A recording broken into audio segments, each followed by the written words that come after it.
April is Sexual Assault Awareness Month. It is also Child Abuse Awareness Month. And if that isn't enough of a content or trigger warning, then as always, please check the episode description before proceeding to listen to the episode. I am your host, Naomi, and this is Mosaic in Progress. The fact that we have a Sexual Assault Awareness Month or a Child Abuse Awareness Month is a travesty in and of itself. For it to be so big of a problem that we have to have a month dedicated to trying to make people aware of it. And the thing with awareness is that most of the things that people try to raise awareness about, people are already aware that they happen. So why do we need to bring awareness to it?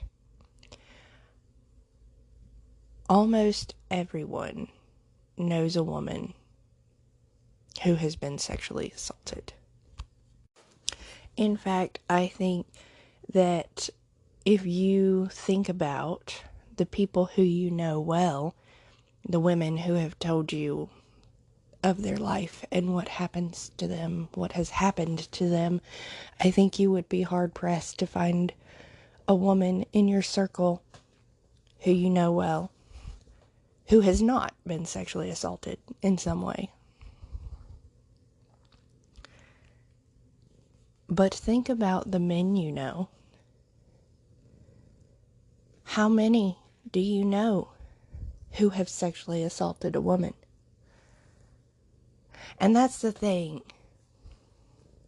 Everyone knows someone who has been the victim, but no one seems to know the perpetrators. Why is that? We live in a society that supports, protects, and enables anyone who is white, male, rich, or conservative. And when I say conservative, I don't just mean leaning towards the right wing of politics. I mean anyone who is supportive of the continuation of the status quo.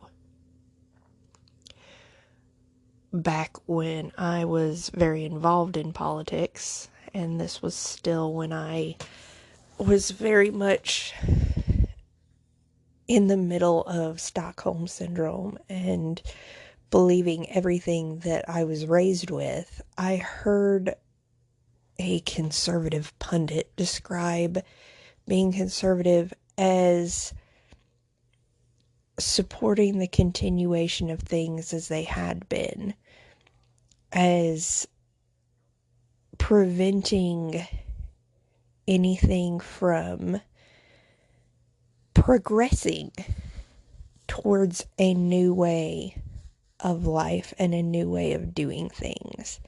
It was the conservation of what has always been. A few years ago, I realized that I had been raised very racist without realizing it, because my parents always insisted, and I think truly believe, falsely, that they were not racist. They absolutely were very racist and raised me to be so as well. And I didn't realize that I was. And once I realized it, I was horrified. I was horrified with myself. I was horrified with the mentalities that I had lived with and believed. And I wanted to change that. And I had some friends at the time, a mixed race couple, and the husband was Haitian, and they were absolutely the most kind and just unnecessarily forgiving and supportive, and I don't mean unnecessarily in the sense of it was a bad thing. It was very good for me, but he took on so much emotional labor to help me understand myself and the mentalities that I had and where I was wrong, and just let me express my thoughts and beliefs that I had, and showed me where I was wrong and gave me a new perspective. And I will always be grateful to him for doing that, because he absolutely did not have to. And it was so shameful and embarrassing to me to do that, to just say, hey, this is what I believe. And I'm kind of realizing that's probably a really fucked up thing to believe and to think. And instead of being told, yeah, you're real fucked up, that's awful, being praised for challenging myself, because I certainly didn't deserve any praise, and helping me to shift my perspective and change my mentality and my beliefs. What does that have to do with anything that I'm talking about in this episode? If you are a man, you have to do that with yourself. You were raised in privilege, and people think of privilege as, not having to work for anything or having an easy life. Privilege means that you have an easier time than someone who does not look like you or is born a different gender or whatever. It means that your skin color, your gender, whatever, it is not a source of difficulty for you in society. No one looks at you as less than because of things outside of your control. No one looks at you as a man and says, could he really do this job? I don't know. Men are fill in the blank, so I don't know if we can really let him do this job. I don't know if he's qualified for it, if he's equipped to it. Women deal with that all the time. No one looks at you based on your skin color and says, do we really want to hire this person? You know how those people are. That is what privilege is. It means you are not at a disadvantage based on who you were born as. And that relates to sexual assault, because if you are a woman who has been sexually assaulted, when you make a report to the police, they will interrogate you like you're the criminal. They'll ask you what you were wearing. They'll ask you if you were drinking. They'll ask you if you were alone. They don't ask the men that.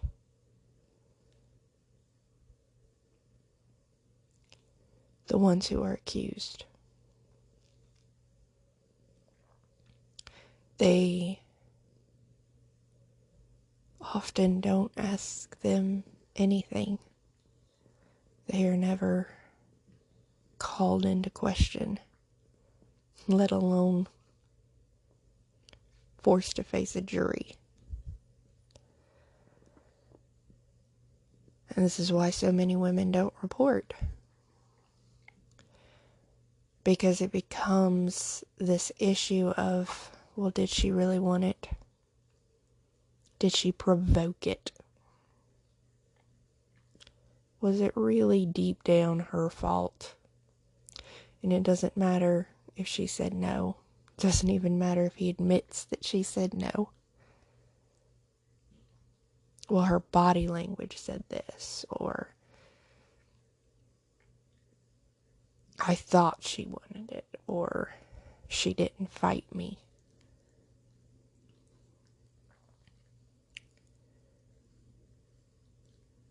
And if you are a man with male friends,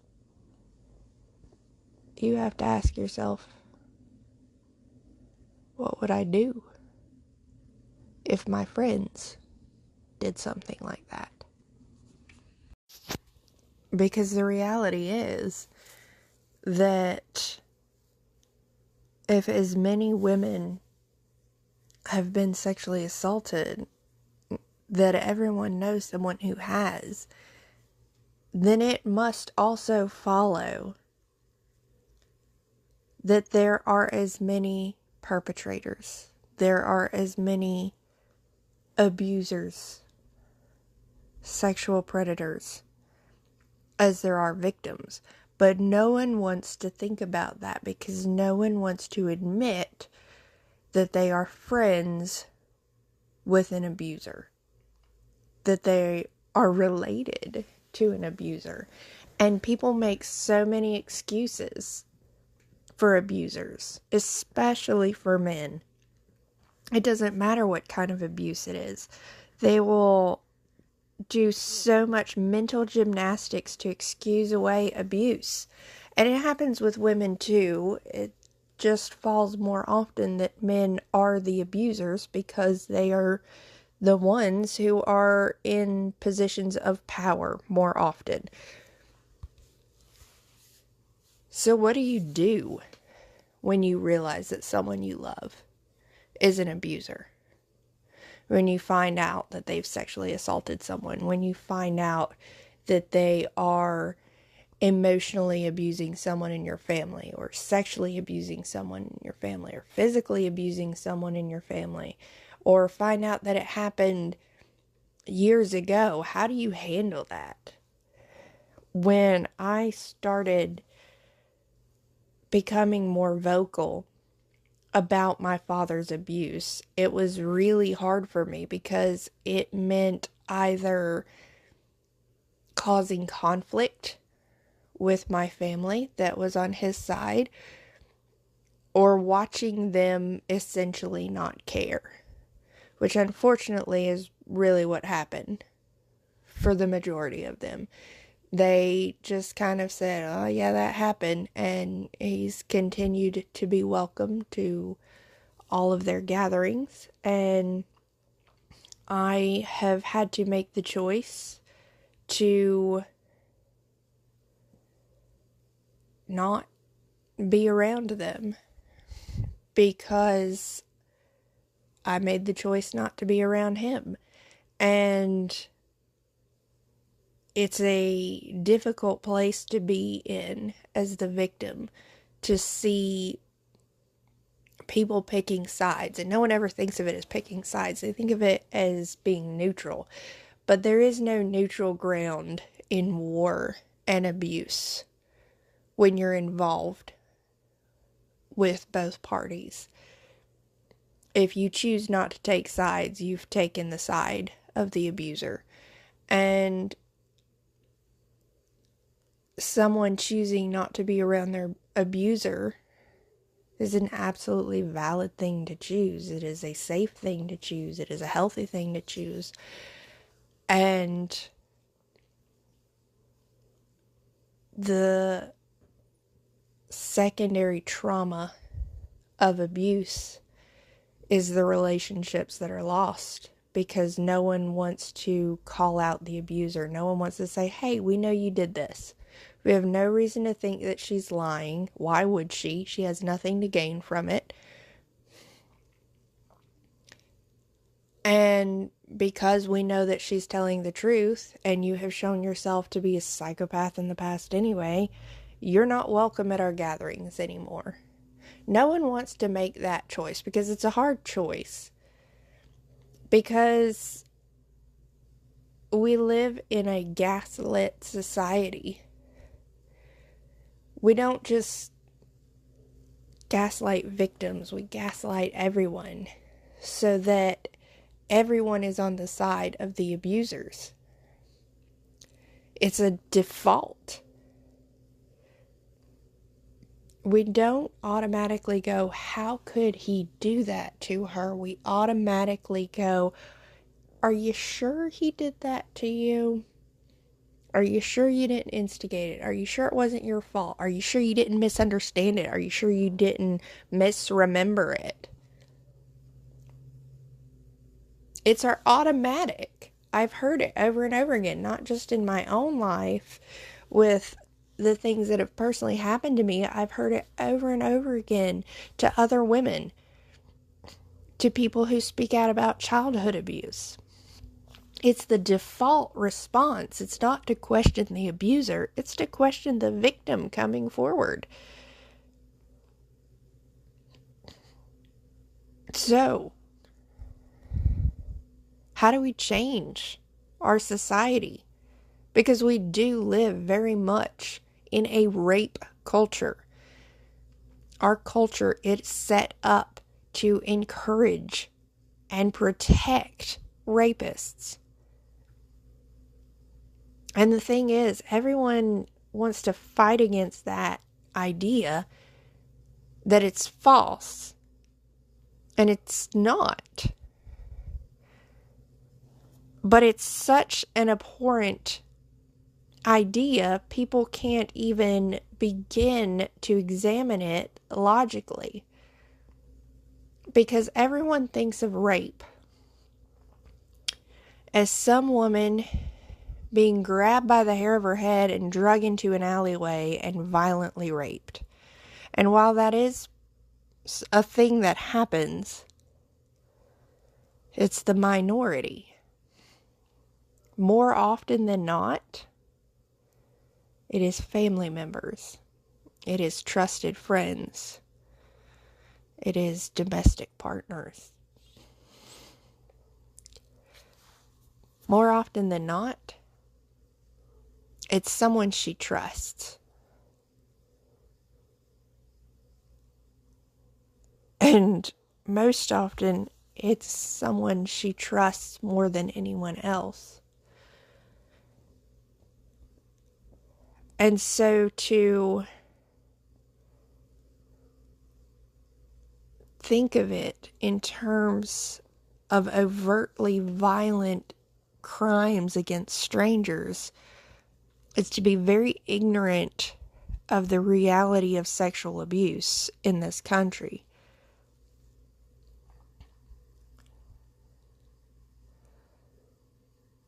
It's never about sex.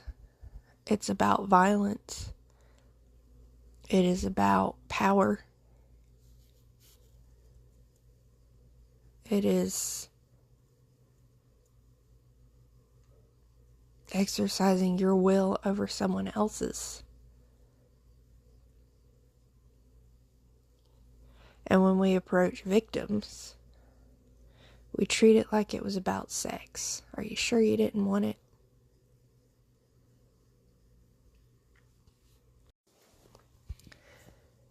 And this is where awareness comes in, because it's not being aware that these things happen. Everyone knows that these things happen. We have to become aware of our own mentality, of our own belief systems, our own ideas, how we approach the situation. How many times have you found yourself making excuses for child abuse? Any kind of child abuse.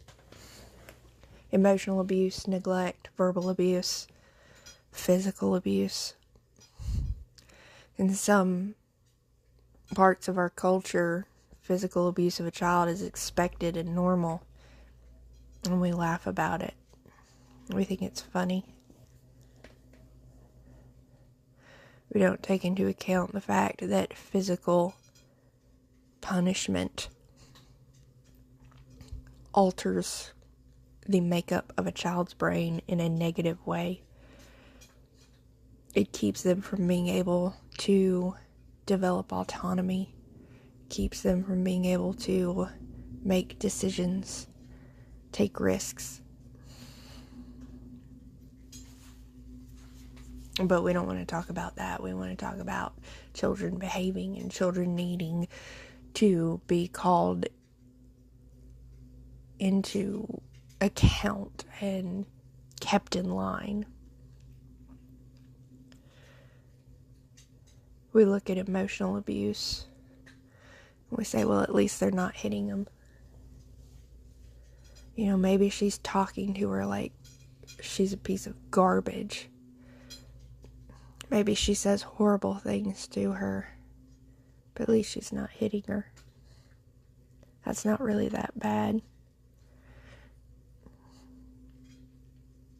It will forever alter the makeup of her brain and her self-perception. It will forever alter her relationships, all relationships.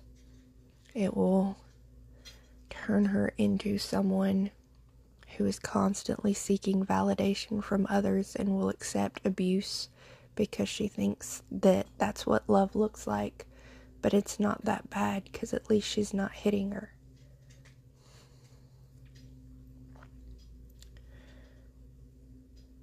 We look at neglect, and there's varying forms of neglect. Well, yeah, she parks her in front of a screen constantly and never interacts with her. But it's not that bad. She's not hitting her. She feeds her, gives her a bath, makes sure she has toys. At least she's not living in, a drug house or something. She's not doing drugs around her.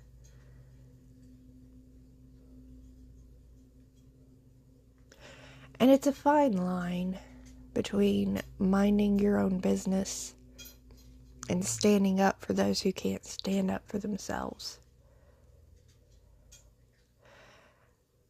And the thing that I try to live by is that when you see harm being done, you call it out.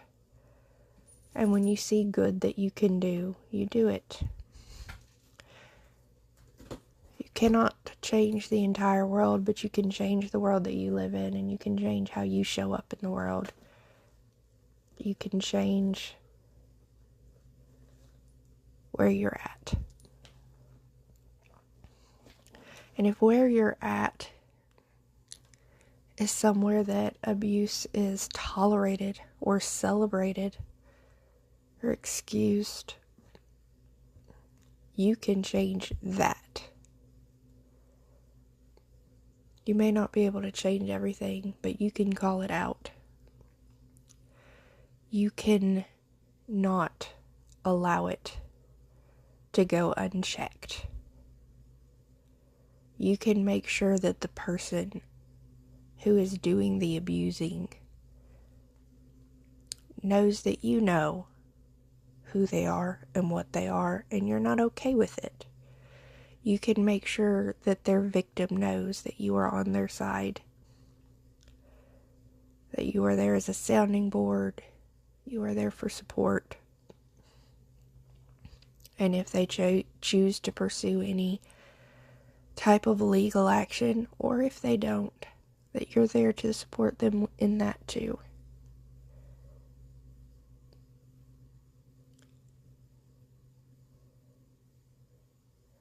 The thing about awareness about things like this is not to just acknowledge that they happen.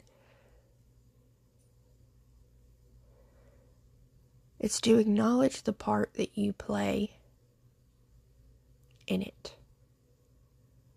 Are you complacent? Are you silent? Do you overlook it? Who do you work harder to support? The victims or the abusers? And if you're not actively supporting the victims, if you're not actively calling out the abusers and ensuring that they are not comfortable in continuing their abuse, then you're choosing the abusers. You're on their side because they don't really need you actively supporting them. They don't even need you to tear their victims down even further. All they need is for you to be quiet. Silence in the face of abuse is almost as bad as the abuse. If we want to change our society, we must stop being silent in the face of evil. We must call it out at every opportunity, at every instance of it.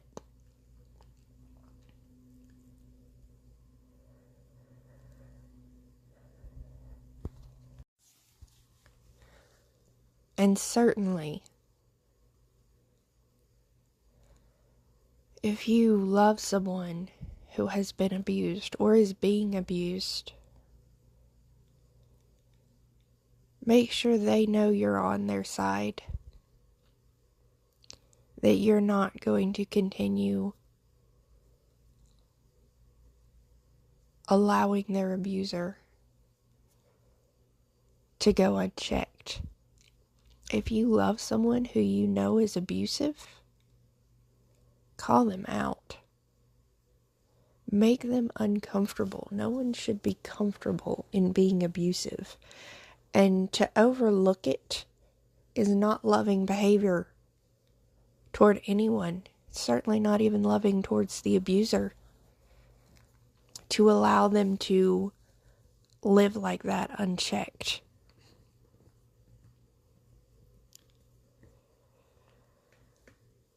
This is shorter than my usual episodes and a little bit different. I hope it has been helpful for you in some way. Follow us on social media. We're on Facebook and Instagram. Like, follow, share the podcast. It's available almost everywhere podcasts are available. And please join us for the next episode as we both continue to work on our mosaic in progress.